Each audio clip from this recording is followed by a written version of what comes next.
Hi, I'm Christy McDonald, and here's what's coming up this week on One Detroit Arts and Culture.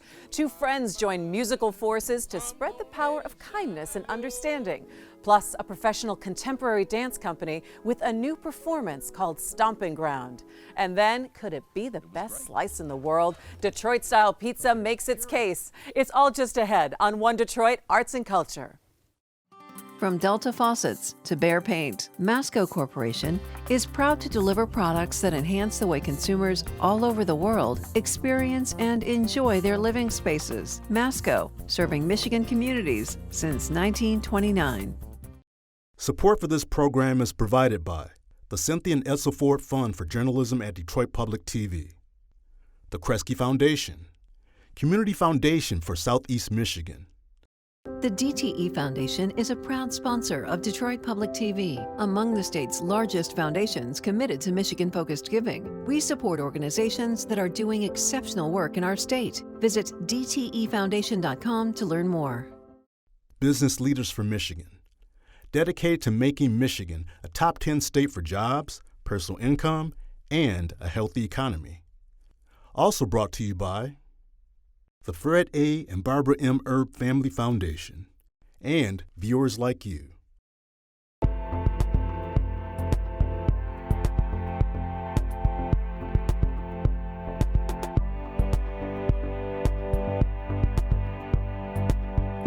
Hi there and welcome to One Detroit Arts and Culture. I'm Christy McDonald. Thanks for joining me.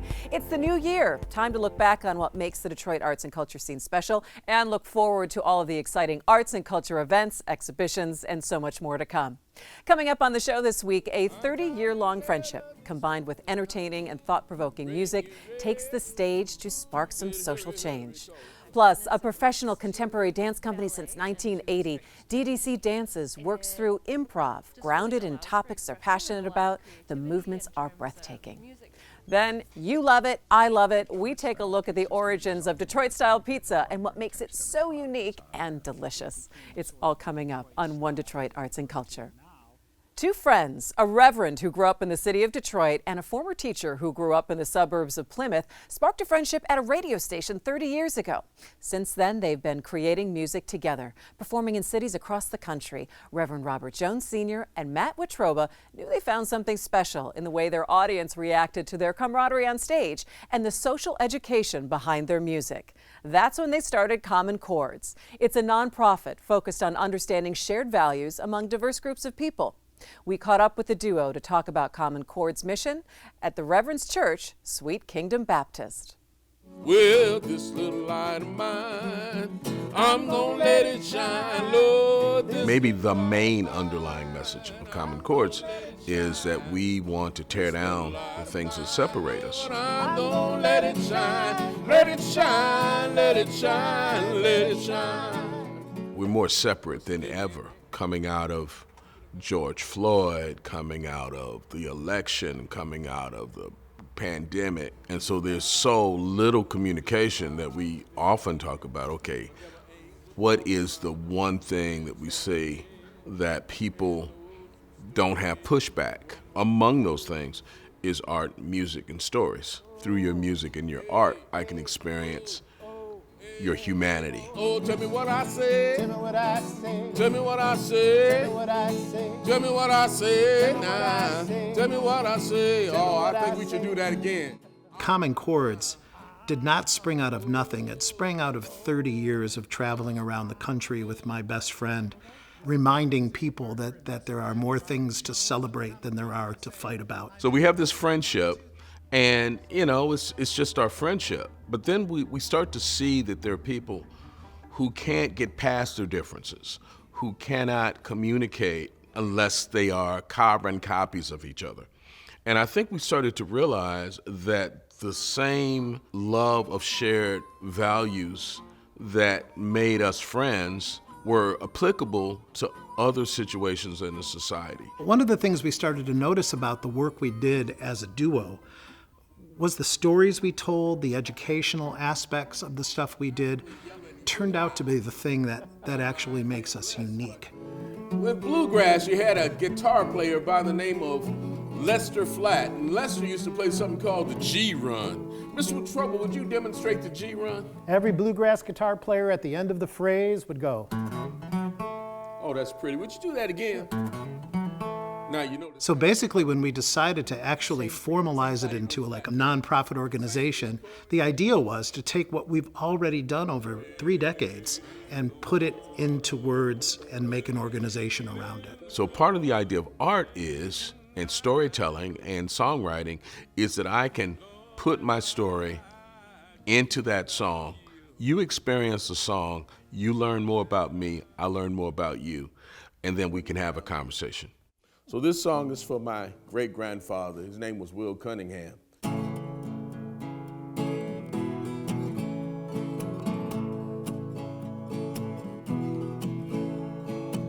Connecticut County, Alabama, 1925.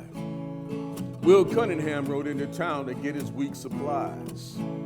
Now, Will was a black man who'd fought in World War I, and he'd faced the smoke and powder, but he never chose to run. You know, when it comes to choosing songs for the performance, sometimes we don't even do full songs. We'll just do snippets of songs that are examples. We use the metaphor of a tree. So we'll say, imagine this big tree out in the middle of the forest.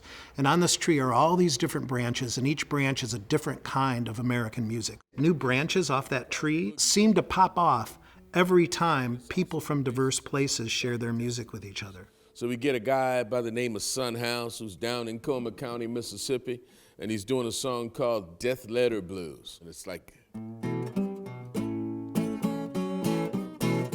I got a letter this morning, how do you bring it read? Said hurry, hurry, cause the girl you love is dead. Got a letter this morning, oh Lord, are you ringing red? Rap is old. Rap goes back to slavery time. Then it came up through gospel.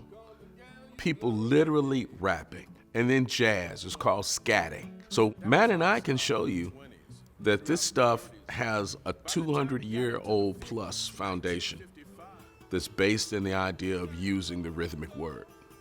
And that's just one genre that you can do that with. You know, I packed up my suitcase, took off down the road. When I got there, she was laying out on the cooling board. I ate up close and I looked down in her face and said, hey, you know I love you, but I just can't take your place. It seemed like the thousand was standing round the funeral ground. I didn't know how much I loved her till they put my baby in the ground for my arms. And then I walked away and said, hey, you know I love you, have to see your judgment day. You know I woke up this morning, it was about to break a day. I was hugging on the pillow where my baby used to lay. And know I went to church, bowed down, I tried to pray, but the blues come along and they blowed my spirit away. And for me, that message boils down to this idea that if it wasn't for the sharing of different cultures in our country, we wouldn't have the music we have. And I think we hone that down into a presentation that has the ability to really have people leave a little different than they were when they got there. Hopefully, when you leave, you start to think about how many things that I thought were set in stone are now fluid. One of the things I got really excited about is this idea of not just saying we hope that this fosters conversation, but we'll facilitate the conversation. And what is it that drives fear? It's the unknown. You know, it's if it wasn't for us meeting, we would have never probably had the courage to do it under any other circumstance. So I think one thing we can all do in honor of Dr. Martin Luther King is to step out of that comfort zone. One of the ideas is to get to the point to teach perhaps like-minded younger artists that the music is a tool for change, and that sort of coming off of that seed, we end up growing a garden that everybody can enjoy. Could you love me if I don't look like you? Is it deeper? Is it stronger? Something hidden, something true. Use the music for healing, use the music for social change, use the music to tell a great story, to create bridges between communities. Everything Common Chords does will always have that idea, is how can we bring diverse people together to get to know each other, to hear each other's stories, to sing each other's songs. Common Chords doesn't solve all of those problems, but hopefully it causes us to question our answers to the point where maybe that little germ of a song or that story or that concert causes us to rethink some other things and reorder some things in our world. Oh, deep in my heart, I do believe that we shall overcome someday.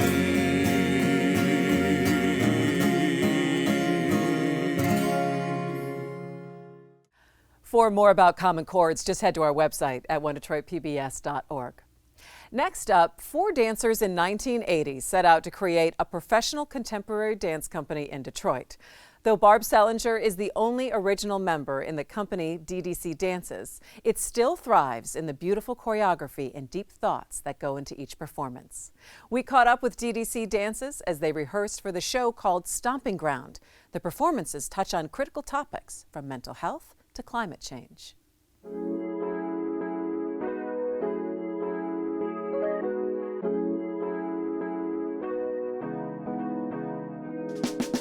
The traditional forms of modern dance continue to speak to an ever-changing world.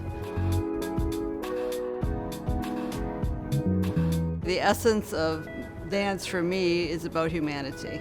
And there's so much in this world today to express. DDC is a group of performing artists that bring modern dance throughout Detroit and the greater Detroit area. And also we provide outreach education programs throughout Michigan. DDC Dances began in 1980. We were founded at Wayne State University, actually. The founding members were Paula Kramer, Anita Surmer, and Sue Ellen Dar and myself. We focused on a technique that was developed and designed by Doris Humphrey and Jose Limon, pioneers of modern dance. And really the genre today still really works because it's based on how human beings like to move in space and time. So that's what we liked about working in that way. And so obviously after 40 years, it's developed into something a little bit different because those two, Humphrey and Limon, wanted future generations to develop their technique. I started out in ballet growing up, and in college I first discovered modern dance, really fell in love with it just because of the expressivity, the freedom, yet its connectedness and roots to ballet and to a strict technique. It just really allows for expression and a lot of creativity in terms of music choices, choreographic choices, choreographic sites. I really like to look not just for technique, but for performance skills, who they are as people and what they communicate through their body. We work a lot through improvisation, so when I'm making choreography, it's the idea of breath and gravity. It's all natural elements that surround us. So we work on improv that's based on ideas that interest me as a choreographer. There are dances in our upcoming concert that deal with climate change, that deal with mental health, that deal with extinction. So all of these things are important to society today, and we're expressing how we feel about these issues through movement. So there's a lot that goes back and forth. As a dancer, you're not just simply a dancer, you're a choreographer, you're innovating with the artistic director, which is a really beautiful part of this company. She comes in, puts the bench down in black, and she'll sit down and be forward. And lights and music go together. Today we are doing a tech for each of the pieces, so you'll be watching us create the lighting. And then once the lighting's created, then we will run the piece like a dress rehearsal. Getting the right lighting design to enhance the dance and to really be a partner with the dance. So stage lighting is really very important. It becomes a marriage between the dancers, and the space. Well, the first piece of the program were excerpts from a whole evening work that we did at Jam Handy last fall, and it's called Rock On. And I've always wanted to create a concert based on rock music. So there's some small excerpts from that. So you will see dancers performing to some of the classic rock music that we all know and love. One of my young dancers, an emerging artist, Liz LeClaire, she choreographed a new solo. I really like to give young emerging artists an opportunity to show their work. So her work is actually based on mental health. It's really interesting the way she communicates those ideas. There's a piece that I choreographed 30 years ago. It's called Journey's End, and that's based on environmental change. And 30 years ago, we were talking about environmental change, and this piece is still pertinent today. It happens to be performed to the music of the Beatles. The last work is called Absence. It's a brand new premiere for me, and it deals with the idea of loss, what has been lost or gone, may never exist again. And the dancers all wrote their own stories. So that was like a jumping off point for the work. They all created movement based on the idea that they had written on their story. And then, we improvise with it, and then I take it and I mold it and I change it and I structure it to express the full piece and what we want to say in terms of that particular idea. Each of the individual dancers in the company bring their own voice to the movement. So whatever that means to them, they create gestures perhaps, or entire movement phrases that deal with their story. The wonderful thing about it is that oftentimes there are many interpretations to it, so it doesn't have to have a certain, one specific meaning, as is the case in many different forms of modern art. It's really inspiring to dance with my colleagues. They all have their strengths, and we're all unique in our ways, but we come together and, are stronger as a group, I think. I'm really proud of the company because I think we have a variety of ways to communicate the art form. Our heart and soul really goes into our productions, our classes, our workshops.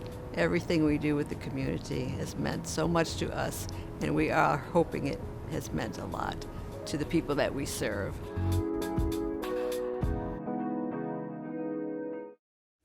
For more info on DDC Dances, just go to our website, onedetroitpbs.org. All right, are you feeling a little hungry? Well, if so, maybe this next segment will help you decide what to have for dinner tonight. We go back to the beginnings of Buddy's Square Detroit-style pizza. Why is it square? Where does the cheese go? Take a look at this clip from Detroit Remember When, made in the Motor City.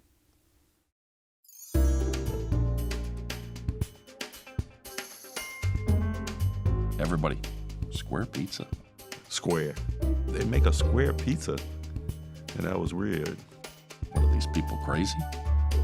No one even heard of square pizza. It was unheard of. You fell in love with it. It was great. But there's purists that will come in and say, nope, cheese and pepperoni, original sauce, that's it. Detroit-style pizza is going to be something when every time you take a bite, you're going to taste every product that's on there. It became sort of the Detroit style, as they're referred to it now, but it's actually Sicilian style that originated in Detroit. Detroiters came back from the war, and some had acquired, a more refined palate. Some were stationed in Great Britain, and so they wanted English food. Fish and chip places like on Gratiot, where we were at, there's 3 or 4 of them in 2 miles. On the east side, Gus Guerra owned a tavern at 6 Mile and Conan. It was a gathering place, like Buddy's Rendezvous. Let's rendezvous at Buddy's, because the guys would come in and play cards. Gus came from San Marino, that little country surrounded by Italy, and he had married into a Sicilian family. And my father said, you know what, he says, there are really no pizzas here. We got one pizza in the city. So we started making pizza. Buddy's rendezvous was at the front end of what soon would become Detroit's pizza craze. Everybody was throwing up pizzerias. There was lots of pizza, round pizza, but Buddy's stayed square and thicker.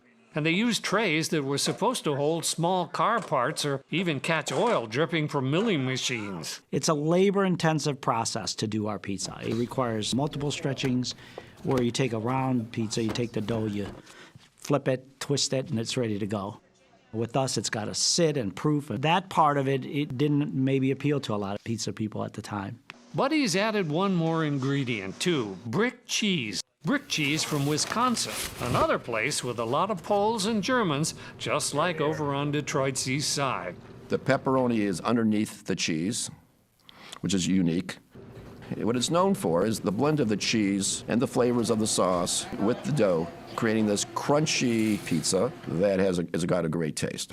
Yep, business was going good all right, but it wasn't going quite so well for Gus.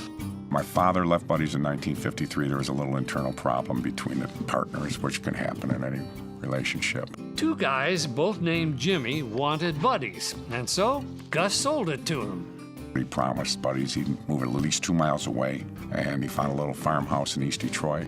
It was called Cloverleaf Barn when he bought it. While Gus made his pizza north of 8 Mile Road on Gratiot back in Detroit, these women, led by a Sicilian named Connie Pincinato, kept faithful to the original Buddy's recipe. Wesley Pecula started as a dishwasher there when he was just in high school. Whatever Connie tells you, you do. Whatever Savina tells you, you do. And Anna, the one on the left, you could see the size of her arm, so trust me, I listen to her more than anybody. By the 1960s, Buddy's had become an East Side institution.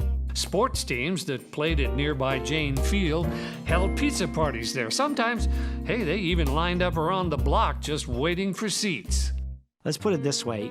In 1970, Buddy's was the story in that area. They had other places. I mean, they had other pizzerias on the East Side. There was many of them, but none of them had the reputation that Buddy's had. My parents went there around 1969, and my parents were just loved the atmosphere. 1970 was the year that really changed everything. Buddy's was sold again to Bill and Shirley Jacobs this time, who arrived just in time for the great pizza contest created by the Detroit News. We had a good pizza, and we thought we'd have a good shot at it. In a city full of round pizzas, it was between the Cloverleaf and Buddy's for the squares, but only one of them would get to compete. My father called about it, my brother called about it, and they told him that you're excluded, you can't enter the contest because you're not inside Detroit city limits. As the omen was, Buddy's was picked as the best pizza place in the city. Buddy's took first place, and it hurt us, I know that, but there was nothing we could do about it. By the late 70s, Buddy's was adding another location out in Warren. Every story got better by the day, so at some point it became legendary. In 1980, Ronald Reagan came to town for the Republican National Convention. It was big news, of course, and Buddy's decided to feed square pizza to all those hungry reporters down at Cobo Hall, and they liked it.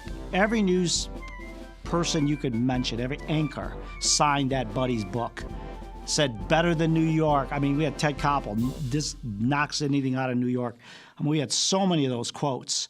Now Buddy's is spread out all over Metro Detroit. Maybe now it's a brand.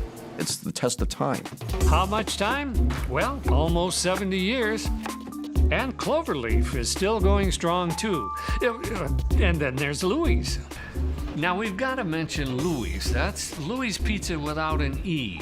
He made it originally at Buddy's, and then he made it at Shields, and, well, he decided to do it all by himself right here in Hazel Park nearly 40 years ago.